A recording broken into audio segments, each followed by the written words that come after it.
وہ اللہ سے دعا کرتے رہتے ہیں کہ پروردگار جب تو ہمیں سیدھے رستے پر لگا چکا ہے تو پھر کہیں ہمارے دلوں کو کجی میں مبتلا نہ کر دیجیو، ہمیں اپنے خزانہ فیض سے رحمت عطا کر کہ تو ہی فیاض حقیقی ہے۔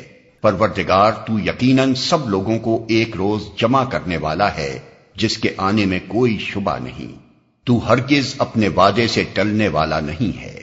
جن لوگوں نے کفر کا رویہ اختیار کیا ہے انہیں اللہ کے مقابلے میں نہ ان کا مال کچھ کام دے گا نہ اولاد، وہ دوزخ کا ایندھن بن کر رہیں گے۔ ان کا انجام ویسا ہی ہوگا جیسا فرعون کے ساتھیوں اور ان سے پہلے کے نافرمانوں کا ہو چکا ہے کہ انہوں نے آیات الہی کو جھٹلایا، نتیجہ یہ ہوا کہ اللہ نے ان کے گناہوں پر انہیں پکڑ لیا، اور حق یہ ہے کہ اللہ سخت سزا دینے والا ہے۔ بس اے محمد، جن لوگوں نے تمہاری دعوت کو قبول کرنے سے انکار کر دیا ہے ان سے کہہ دو کہ قریب ہے وہ وقت جب تم مغلوب ہو جاؤ گے اور جہنم کی طرف ہانکے جاؤ گے، اور جہنم بڑا ہی برا ٹھکانہ ہے۔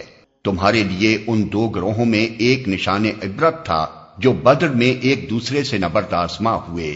ایک گروہ اللہ کی راہ میں لڑ رہا تھا اور دوسرا گروہ کافر تھا۔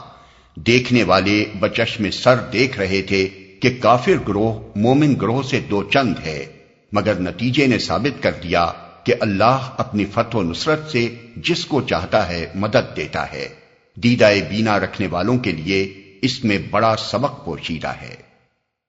دیکھنے والے بچشم سر دیکھ رہے تھے کہ کافر گروہ مومن گروہ سے دو چند ہے۔ اگرچہ حقیقی فرق سہچند تھا، لیکن سرسری نگاہ سے دیکھنے والا بھی یہ محسوس کیے بغیر تو نہیں رہ سکتا تھا کہ کفار کا لشکر مسلمانوں سے دگنا ہے۔ دیدہ بینا رکھنے والوں کے لیے اس میں بڑا سبق پوشیدہ ہے۔ جنگ بدر کا واقعہ اس وقت قریبی زمانے ہی میں پیش آ چکا تھا، اس لیے اس کے مشاہدات و نتائج کی طرف اشارہ کر کے لوگوں کو عبرت دلائی گئی ہے۔ اس جنگ میں تین باتیں نہایت سبق آموز تھیں۔ ایک یہ کہ مسلمان اور کفار جس شان سے ایک دوسرے کے بالمقابل آئے تھے اس سے دونوں کا اخلاقی فرق صاف ظاہر ہو رہا تھا۔ ایک طرف کافروں کے لشکر میں شرابوں کے دور چل رہے تھے، ناچنے اور گانے والی لونڈیاں ساتھ آئی تھیں اور خوب داد عیش دی جا رہی تھی۔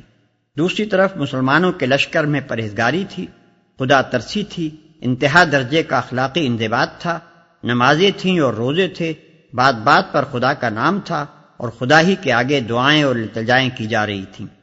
دونوں لشکروں کو دیکھ کر ہر شخص بآسانی معلوم کر سکتا تھا کہ دونوں میں سے کون اللہ کی راہ میں لڑ رہا ہے۔ دوسری یہ کہ مسلمان اپنی قلت تعداد اور بے سر و سامانی کے باوجود کفار کی کثیر التعداد اور بہتر اسلحہ رکھنے والی فوج کے مقابلے میں جس طرح کامیاب ہوئے، اس سے صاف معلوم ہو گیا تھا کہ ان کو اللہ کی تائید حاصل تھی۔